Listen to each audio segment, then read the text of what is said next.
We have Reverend Jim Harden, the CEO of CompassCare, joining me now. Some suggestions for Patel about just helping out this anti-Christian bias that we have going on. Hi, Jim. Hi, Fawn. Thanks for having me back. It's an honor. Thank you. Thanks for being here. Puppy's 9 weeks old. What am I going to do? You know? I know. Get mad about it? We've got cats. We've got kittens. Yeah. Believe it or not. Yeah, and they sound like elephants upstairs. That's funny. I have 4 cats, so I get it, but mine are full grown. And I have a German Shepherd puppy that's 5 months and one that's 9 weeks. So it's loud. Yes, you got a lot of activity. I'm a glutton for punishment, though I love them so much. All right, so you have some suggestions for Mr. Patel, the new FBI director, when Trump shifts things around. He just really shifts it around. But this anti-Christian bias that we've had for the entire Biden administration, especially during the Obama administration, is kind of out of hand and needs to be addressed. So you have some suggestions, right? I do. Okay. In fact, there are several suggestions I have. And thankfully, I'm really grateful to President Trump. He has been listening. Yep. And he's been watching, and he realizes that there is actually anti-Christian bias. You know, it's hard for Americans to believe that there is and has been significant Christian persecution in America because we're so accustomed to a government that is based on the Judeo-Christian principles that we don't have to, you know, it's consistent with a lot of the beliefs and principles that emanate from Christianity. Like, for example, the belief that we're all made in the image of God and endowed by our Creator with certain unalienable rights. So I've been making suggestions since 2022, since we were firebombed by pro-abortion, I call them pro-abortion Antifa. It's Jane's Revenge is a front group for Antifa. Yeah. And some of the suggestions I've made, it looks like President Trump picked up on, specifically when he signed the executive order to create the task force to eradicate anti-Christian bias and putting Pam Bondi as the chairwoman for that. And the inaugural meeting for that was 2 weeks ago.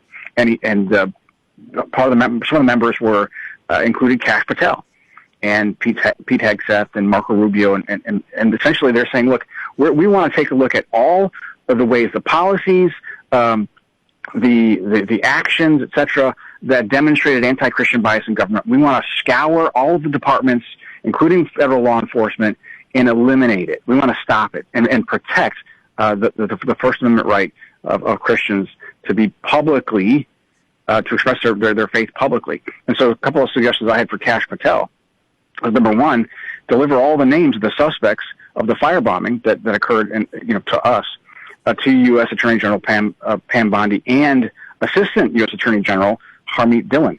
A week ago on Glenn Beck, she promised that she was going to bring the force of law against all those pro-abortion terrorists that committed violence against pregnancy centers. Mm-hmm.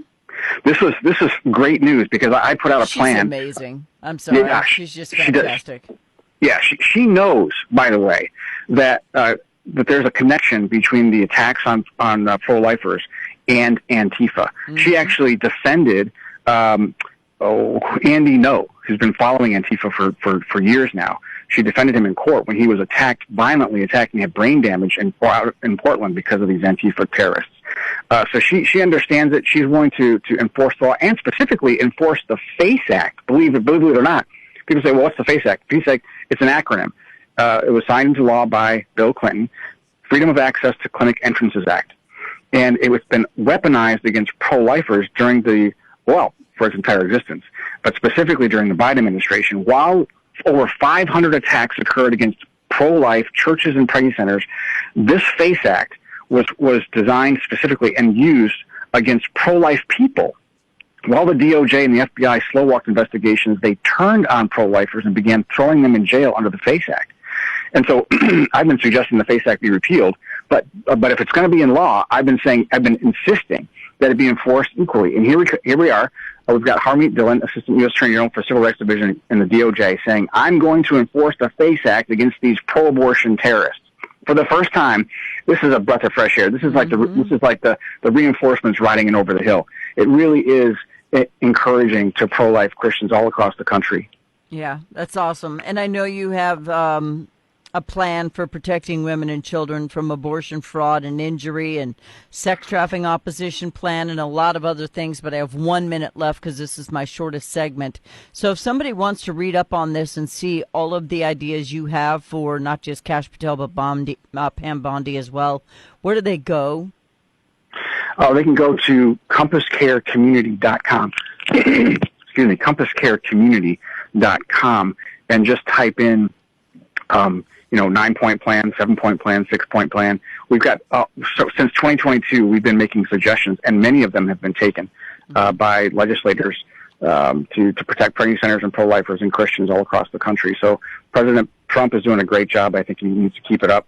And he just established the commission, the Religious Liberty Commission, which is also designed to help provide information and opportunities for not just President Trump, but also the legislature to make some changes so that the religious freedoms in this country are shored up. Yeah.